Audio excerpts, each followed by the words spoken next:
네, 주님을 아는 것이 우리의 힘입니다. 한 주간도 평안하셨습니까? 오늘부터 우리는 도널드 휘트니의 오늘부터 다시 기도라는 책을 함께 나누겠습니다. 새로운 한 해를 시작하면서 우리의 기도의 회복을 꿈꾸면서 이 책을 선택하게 되었습니다. 오늘부터 다시 기도, 이 책은 왜 하나님과 대화하면서 우리는 기도를 지루해야 하는가 하는 질문으로부터 시작합니다.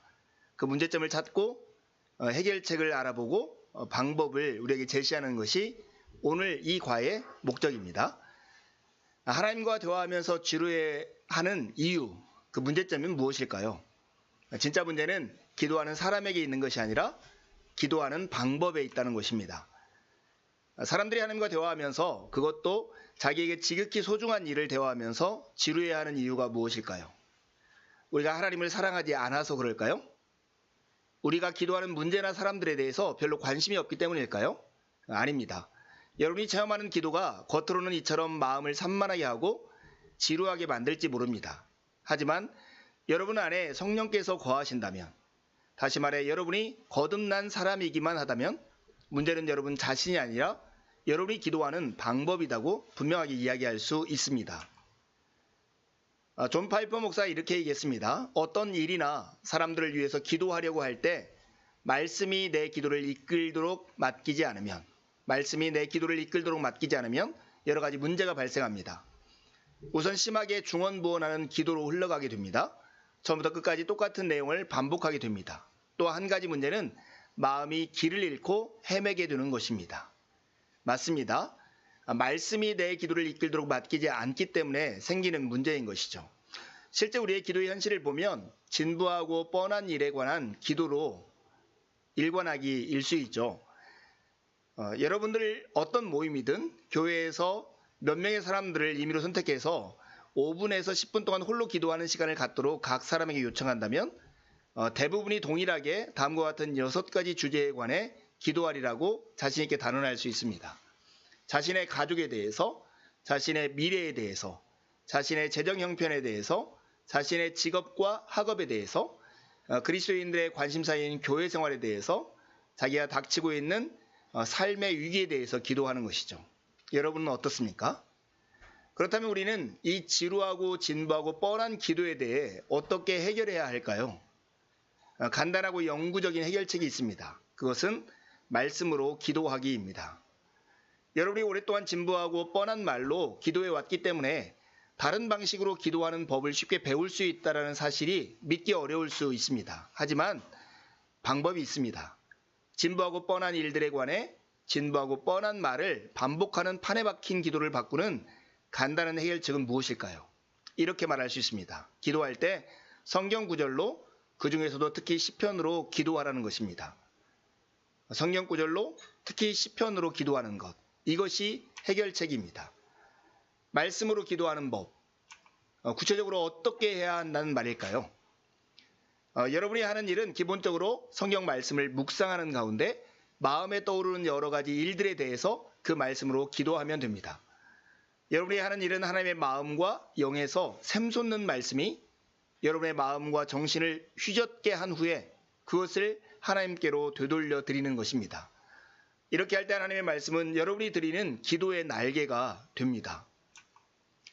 구체적인 예를 한번 들어볼까요? 여러분이 시편 23편 1절 여호와는 나의 목자시니 이 말씀을 읽고 이 말씀으로 기도한다고 생각해 보십시오.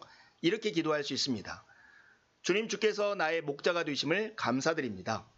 주님은 선한 목자이십니다. 내 평생의 삶을 주님께서 목자가 되어 인도하셨습니다. 큰 목자이신 주님께서 이제 우리 가족도 인도하소서.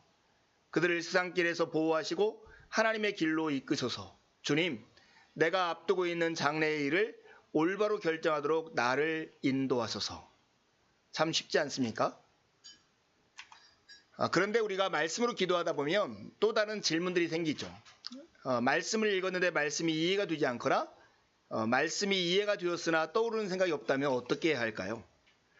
말씀으로 기도할 때 여러분은 성경 구절을 순차적으로 읽어가면서 본문을 읽을 때 마음에 떠오르는 것은 무엇이든 그에 관해 하나님께 아뢰면 됩니다. 이것이 바로 말씀으로 기도하는 것이죠. 그런데 만약 어떤 절의 의미가 이해되지 않는다면 어떻게 해야 할까요? 그냥 다음 절로 건너뛰십시오.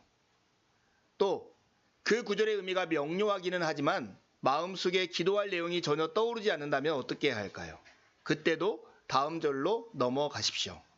지금 우리의 주된 활동은 성경을 연구하는 것이 아니라 이 성경 말씀을 가지고 기도하는 것이기 때문입니다. 19세기 스코틀랜드 목회자인 맥체인 목사님은 이렇게 얘기했습니다. 말씀이 기도가 되게 하십시오. 이것이 말씀의 의미를 이해하고 기도를 배울 수 있는 가장 좋은 방법입니다. 존 파이퍼 목사님도 이렇게 얘기했는데요. 성경을 펼쳐서 읽기 시작하십시오. 만나는 구절마다 멈춰서서 그 구절을 기도로 바꾸십시오. 말씀으로 기도할 때 좋은 점들이 참 많습니다. 성경을 읽으면서 떠오르는 모든 생각을 하나님께로 가져가기 바랍니다. 하나님의 말씀과 영을 굳게 신뢰하기 때문에 사람들이 이 방법대로 기도하기만 하면 자기 힘으로 기도할 때보다 훨씬 더 성경적으로 기도할 수 있다고 나는 믿습니다. 말씀 본문으로 기도할 때 좋은 일은 더 이상 공허하고 중언부언하는 말로 기도하지 않게 된다는 점입니다. 말씀으로 기도하는 방법을 사용하면 기도를 시작하기가 쉬울 뿐만 아니라 계속해서 기도하기도 쉽습니다. 말씀으로 기도합시다. 그래서 오늘부터 다시 기도하는 기도의 회복을 우리가 같이 꿈꾸었으면 좋겠습니다. 두 가지 질문하고 마치려 합니다. 사람들이 하나님과 대화하면서 그것도 자기에게 지극히 소중한 일을 대화하면서 지루해하는 이유가 무엇일까요? 그 해결책은 무엇입니까? 두 번째 질문입니다. 말씀으로 기도하는 구체적인 방법은 무엇일까요? 개인적으로 어떻게 시도해 보시겠습니까? 한 주간도 주님의 은혜를 의지해 살고 복된 주일에 함께 만나 기쁨으로 주님을 예배하시죠. 감사합니다.